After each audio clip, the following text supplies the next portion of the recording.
বয়স থাকতে থাকতেই হাজবেন্ড ওয়াইফের কোয়ালিটি টাইম এনজয় করা উচিত। বছরে একবার হলেও কোথাও ঘুরতে যাওয়া উচিত। মাসে একবার হলেও একটু বাইরে খেতে যাওয়া উচিত।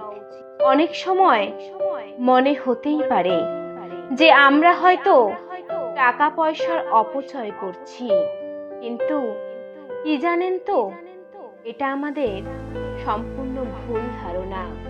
জীবনে বেঁচে থাকার জন্য সবকিছুর ব্যবস্থা ভগবান আমাদের জন্য করে রাখেন, কিন্তু একটা সময় আসবে যখন আপনি চাইলেও জীবন উপভোগ করতে পারবেন না শারীরিক অসুস্থতার কারণে। তখন হয়তো আপনার কাছে অনেক টাকা থাকবে, কিন্তু আপনি চাইলেও সেই আগের সময়টা ফিরে পাবেন না।